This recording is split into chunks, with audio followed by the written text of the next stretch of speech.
one member of the Common Council who was in that meeting with the mayor last night. A question and answer was Councilman Joe Marino. Good morning, Joe.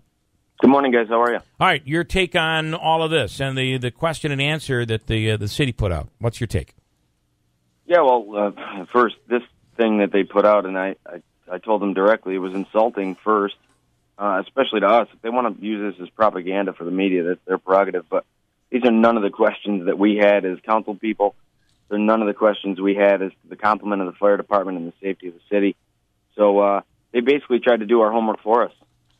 Did you did you ask a question last night? Did you get an answer? Again, this was the council being able to ask questions of the mayor.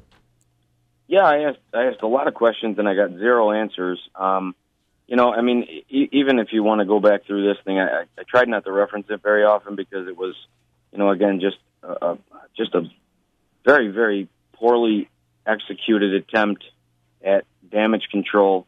But they say in here that the chief was unable to fulfill his job duties 69 of 90 days, and they made it appear that it was because of his illness, and the chief even explained that he broke his leg.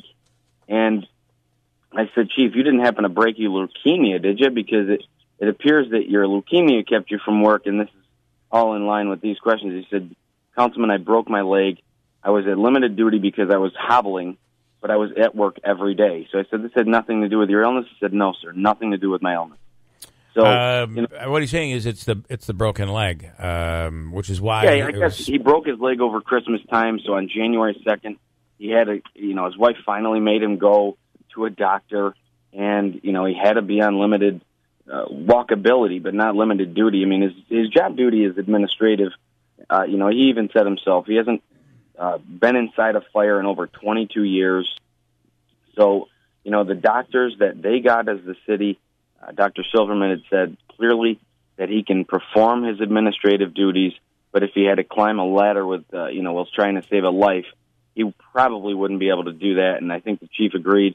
And remember that what you're talking about, that is the city's doctor that said that. He really didn't say that there was any imminent danger. He did say that the chief should consider retirement, which we later find out is a year away anyway, based on the law. Joe, go ahead. Let me ask you a question. This broken leg was December, and then you said early January this year. He filed the claim on January 17th. Was the broken leg, did that have anything to do with it? Not as far as I'm aware, but I mean, we haven't, seen all that documentation. But as far as I'm aware, everything has to do with his leukemia and his service at 9/11 regarding the 207A. Okay. How do you feel that? Because really, the stance of the city is, give me a break. He was there for 8 to 12 hours. He did not get that cancer from 9/11. I mean, that's really what that's what that letter is basically inferring.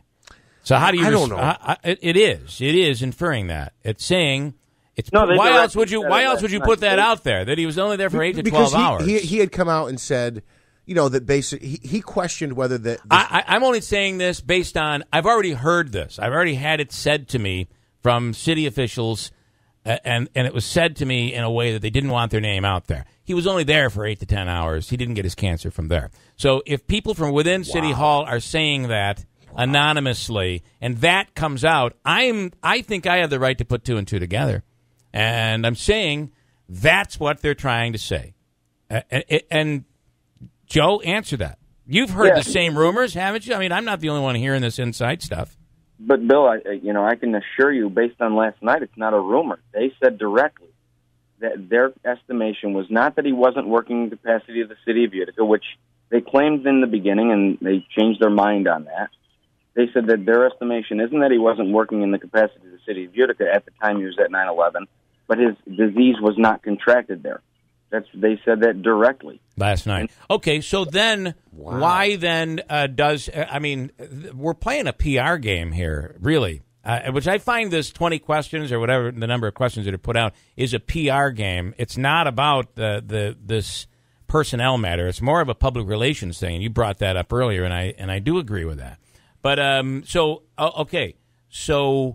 if their contention is that he did not contract the cancer from 9/11, and that but is that any reason to get rid of him?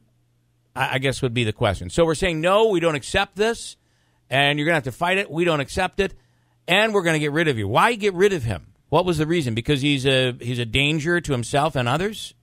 Yeah, and I asked that question directly, and that's, again, what we were going towards. My questions were, why do it that day? And everyone's question at that table was, why do it that day? And they couldn't answer that question because I think that they know the answer. And secondly, are you prepared? I even asked the mayor directly. I said, as Public Safety Commissioner, will you put Chief Brooks back on duty tomorrow? I said, we need as a city a chief of fire by tomorrow at 8:30. Are you willing to do that? And he said unequivocally no. He's not willing to put anyone on. I said, are you aware that you're leaving the city vulnerable to safety hazard by having one man run two jobs? And he said, I don't believe that we are. I said, I disagree with that vehemently.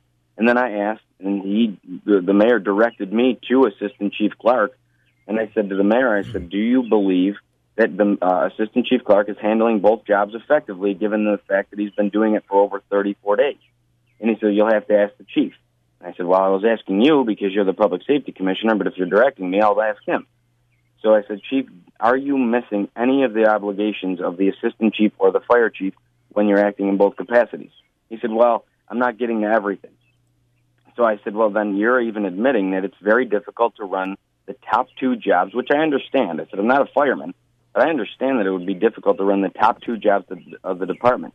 Do you feel that we should hire a chief of the fire department in an interim basis if it's not Brooks? And he said, well, I can't answer that. So, again, what the mayor did last night was he directly, in not so many words, but I asked him, are you qualified, Public Safety Commissioner Palmieri, to make a determination as to having one guy run two jobs in the fire department? What gives you the right and the qualifications to make that call on behalf of the city of Utica?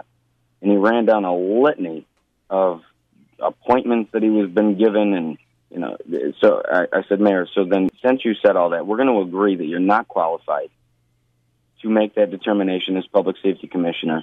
Do you think that a second Public Safety Commissioner, someone who's more qualified, would be helpful to the city? And his answer was no, that he could handle it.